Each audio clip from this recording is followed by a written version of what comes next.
students, as you know that this is your unit 1, and unit in unit 1, chapter 1 is about equality in Indian democracy. Do you know this term? What do you mean by democracy? Democracy is a type of governance in which the government is elected by the people, for the people, of the people. Okay, this is democracy. But what is here in equality? Equality का concept democracy में क्या है? तो हमने आप इस chapter में पढ़े होंगे ऑन इक्वालिटी में कि this is all about your chapter. First point is, what is first point? अच्छा, standing in the line for vote. Election में एक लाइन में खड़ा होना, और ये पिक्चर, ये स्टोरी बुक आपको यही इम्पोर्टेंस बता रही है कि जिस लाइन में एक प्रेसिडेंट भी खड़ा होकर वोट करता है, उस लाइन में एक सर्वेंट भी खड़ी होकर वोट करती है। यहाँ पे इक्वल राइट टू वोट है। एंड यूनिवर्सल लीगल फ्रेंचाइजी का जो कॉन्सेप्ट है, this is that in a democratic country, the adult people whose age is 18 and 18 plus, irrespective of what religion they belong to, what education they have, what caste they are, what they are rich or poor, it doesn't matter, they are allowed to vote, and each and everyone vote is counted equally. ठीक है? तो ये अब ऐसा नहीं कि president की vote को तो वोट मिलेंगे, 2 वोट काउंट होगा और सर्वेंट को 1। तो ये एक स्टोरी बुक से बताया गया है। अदर काइंड ऑफ इक्वालिटी, और दूसरी तरह की इक्वालिटी क्या क्या होती है, ठीक है? तो ये आपने पढ़ा होगा दलित वाला जो कास्ट के बेस पे डिस्क्रिमिनेशन होता है कंट्री में, ये कास्ट सिस्टम का ये एक अदर फॉर्म्स ऑफ इनइक्वालिटी है, ठीक है? जिसमें दलित में आपने पढ़ा था ओम प्रकाश वाल्मीकि के साथ क्या क्या प्रॉब्लम्स आ रही हैं। उन्होंने अपनी ऑटोबायोग्राफी जूठन में लिखा था कि किस तरह से उनको क्लास में सबसे अलग, सबसे दूर बिठाया जाता था, और उनको एक अलग से टूटी फूटी मैट दे दी जाती थी, उस पर वो बैठते थे कि क्लास में कोई बच्चा उनसे टच ना हो। उनसे स्वीपिंग कराई जाती थी, प्लेग्राउंड में भी, स्कूल में भी क्लीनिंग का काम किया जाता था। इस तरह से उन्होंने अपनी बुक जूठन में ओम प्रकाश वाल्मीकि ने ये सारी चीज़ें बताई हैं। एक दूसरे थे जिनकी स्टोरी जो है, जो अंसारी थे, मिस्टर अंसारी, तो उनको एक अपार्टमेंट से मिल रही थी उनको रहने के लिए, कि उनकी भी कास्ट जो है बहुत ही लो कास्ट है, और उनको लीज पर भी, कॉन्ट्रैक्ट पर भी उनको रूम रहने के लिए नहीं मिल रहा था। इवन ये कहा जाता था कि आप अपनी कास्ट को चेंज करो तब हम आपको रूम देंगे। तो आप इस तरह की इक्वालिटी आप समझ सकते हैं, इन इक्वालिटी की किस तरह से यहाँ पे डेमोक्रेटिक कंट्री में इक्वालिटी की इम्पोर्टेंस क्या है। Recognising dignity. अब इन सब कुछ होने के बाद सबसे ज़्यादा जो प्रॉब्लम आती है वो होती है डिग्निटी को लेकर। डिग्निटी मतलब होता है कि किसी की सेल्फ रेस्पेक्ट को वॉयलेट करना, उसकी रेस्पेक्ट को ख़त्म करना, दैट इज़ डिग्निटी। तो अगर किसी के साथ, मान लीजिए आप ही हैं, आप अपनी क्लास में आप किसी दूसरे जगह गए और आपके साथ इस तरह का डिस्क्रिमिनेशन होगा, तो ना ही आप एजुकेशन ले पाएंगे अच्छे से, ना ही आपकी पढ़ाई में मन लगेगी। आपका तो ध्यान बस ये रहेगा कि ये सब मेरे साथ डिस्क्रिमिनेशन कर रहे हैं, भेदभाव कर रहे हैं। तो ऐसे में आपका डेवलपमेंट, ओवरऑल डेवलपमेंट जो होता है वो क्या होता है, वो रुक जाता है, ठीक है? आपकी सेल्फ रेस्पेक्ट, सबसे ज़्यादा इम्पॉर्टेंट जो डिग्निटी है वो आपकी एकदम डाउन हो जाती है, आपका कॉन्फिडेंस लेवल डाउन हो जाता है। तो इन सब हालत में इक्वालिटी का होना डेमोक्रेसी में बहुत ज़्यादा इम्पोर्टेंट है। आपको पता ही है कि हमारे फंडामेंटल राइट्स में एक हमारे 6 फंडामेंटल राइट्स हैं, जिसमें सबसे पहला ही जो है that is right to equality. It means कि religion, caste, tribe, education and economic background के बेस पे everyone is equal in India, ठीक है? और अगर कोई इसको फॉलो नहीं करता है तो नंबर 6 जो फंडामेंटल राइट है, दैट इज कॉन्स्टिट्यूशनल रेमेडी का जो राइट है, उसके बेस पे आप जाके उस इंसान को, उसके अगेंस्ट आप कोर्ट में फाइल कर सकते हैं, या फिर आप कोर्ट में जस्टिस के लिए जा सकते हैं, क्योंकि हमारा जो 6वां कॉन्स्टिट्यूशनल राइट है वो हमें इसको, वो कहता है कि आप जाइए और अपनी जस्टिस की डिमांड करिए, वो जरूर फुलफिल होगी, ठीक है? अब ये देखो कि यहाँ पे ये पार्लियामेंट्री जितने भी लोग पिलर्स एज अ पिलर्स खड़े हैं, तो ये पिक्चर क्या बता रहा है कि ये सब लोग क्या है, डेमोक्रेसी के पिलर है, क्योंकि पार्लियामेंट में ही सारे डिसीजन, सारे लॉज बनते हैं, ठीक है। और ये सब लोग, ये जो लोग बनाते हैं, ये सब वो रिप्रेजेंटेटिव होते हैं हमारे, ठीक है, हमारे जो रिप्रेजेंटेटिव होते हैं ना। So this is democracy. अब आगे क्या है कि this is about mid day meal. अब मिड डे मील की बात यहाँ पे कहाँ से शुरू हो गई, 2001 में एक नई स्कीम आई थी। तमिलनाडु जो था वहाँ पे फर्स्ट स्टेट था जहाँ पे ये स्कीम आई थी। एंड इन 2001 सुप्रीम कोर्ट ने कहा था कि जितने भी लोग हैं उनको, बच्चे जो पढ़ने आते हैं उनको स्कूल में लंच मिलेगा दोपहर में, ठीक है। अब इसमें जो दलित के बच्चे थे वो भी आते थे, तो इसका फ़ायदा, इसका एडवांटेज क्या हुआ, मिड डे मील का एडवांटेज क्या हुआ कि बच्चों की एजुकेशन, बच्चों का एनरोलमेंट रेशियो बढ़ गया। अब बहुत सारे बच्चे एडमिशन लेने लगे गवर्नमेंट स्कूल्स में, और फिर उनको, क्योंकि उनको लंच भी मिलता था, तो जो वुमेन होती थी उनको भी आराम मिल गया कि उनको चिंता नहीं रहती थी कि हमारे बच्चों को जो है खाना नहीं मिल रहा है। उनको स्कूल में ही सारी फैसिलिटीज़ मिलने से बच्चों का न्यूट्रिशनल वैल्यू भी बढ़ गया, ठीक है। और जो लंच मिलता है वहाँ पे डिस्क्रिमिनेशन नहीं होता है कि उसको ज़्यादा देना है, वहाँ पे कम देना है। अब देखो issues of equality in other democracy. ये डॉक्टर भीमराव अंबेडकर है, फादर ऑफ कॉन्स्टिट्यूशन, जिन्होंने कॉन्स्टिट्यूशन को ड्रॉ किया था, फ्रेम किया था, इस बेस पे कि भाई इन्होंने खुद भुक्तभोगी थे, इनको पता था कि इनके साथ क्लास 6 में आप पढ़े थे कि इनको स्टेशन पे गए थे तो इनके साथ कितना वहाँ पे बुरा व्यवहार किया गया था। तो ये सब देखते हुए उन्हें इंडिया की कहानी पता थी और इसलिए उन्होंने कॉन्स्टिट्यूशन को फ्रेम किया। Issues of equality in other democracy. दूसरे देशों में इक्वालिटी की क्या हालत है, यूएसए में अफ्रीकन अमेरिकन पीपल जो थे, इन लोगों के साथ यूएसए में डिस्क्रिमिनेशन हो रहा था, ठीक है। तो वहाँ पे भी इक्वल राइट्स की बात हुई।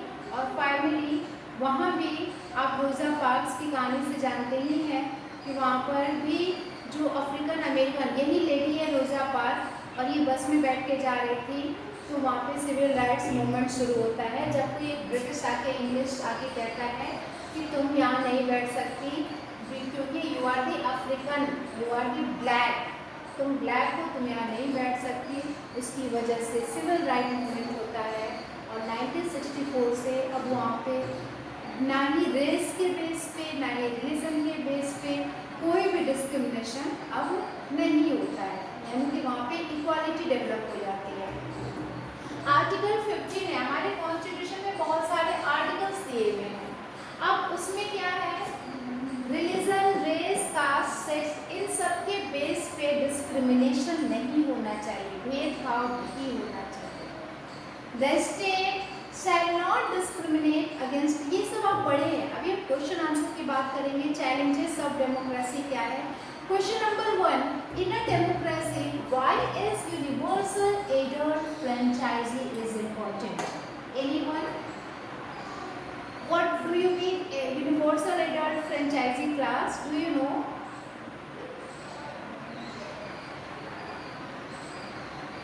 Class है. Who will tell? Just a minute. Yashvardhan Pal. Beta, I am telling the name, that student will reply. Yashvardhan Pal. Vaibhav Yadav. Yes Yash, क्या बोल रहे हो?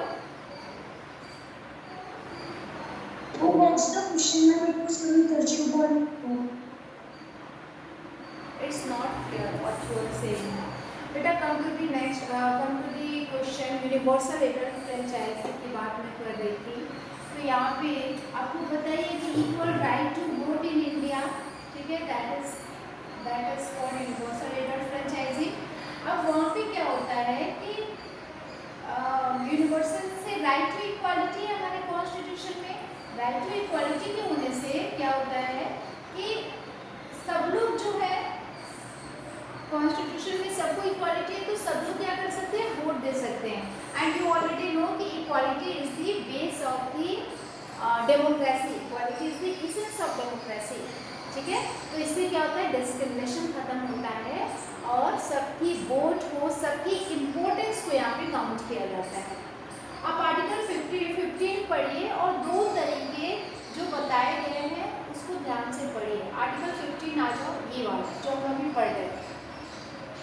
The state shall not discriminate against any citizen. State का मतलब यहाँ पे राज्य नहीं हुआ, जो उत्तर प्रदेश और मध्य प्रदेश है। इन सिविक्स स्टेट मीन्स कंट्री, तो कंट्री जो है डेमोक्रेटिक कंट्री, वो किसी के साथ कोई भी भेदभाव नहीं करेगी। Number 2, no citizen shall be subject to any disability, liability, restriction, है ना। कोई भी सिटीजन जो है, चाहे वो किसी भी ग्राउंड का हो, be subject to any disability, उनको ये नहीं देखा जाएगा कि ये डिसेबल हो, चाहे उनको कहीं भी पब्लिक प्लेसेस पे कोई रिस्ट्रिक्शन नहीं होगा, ठीक है। और चाहे वो डिसेबल्ड हो, चाहे वो कास्ट के बेस पे कुछ भी हो, और उनको well, tank, bathing house, road, place of public resort, इन सब जगहों पे पब्लिक प्लेसेस को उनको क्या मिलेंगी, पूरी एडवांटेज दी जाएंगी, ठीक है। तो यहाँ पे क्या था, ये कह रहा है क्वेश्चन नंबर 2 में कि स्टेट 2 ways, दो तरीके बताओ in which the article address inequality, ठीक है। तो ये आप आर्टिकल जो हमने बताया वो 2 पॉइंट वही है। Question number 3, Om Prakash Valmiki experience similar to Ansari. Both are discriminated because of their caste. Number 1. Number 2. Their self-respect, their dignity is violated because of this. Question number 4. What do you understand by the term all persons are equal before the law? सभी लोग law के सामने equal हैं। हाँ, बताइए। All persons are equal.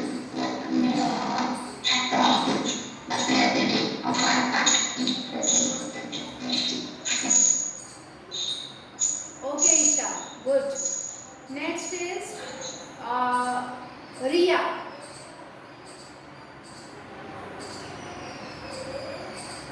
Riya.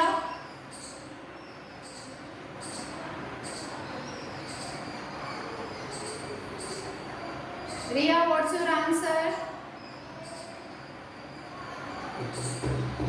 All persons are equal before the law. What does this mean? Poonam.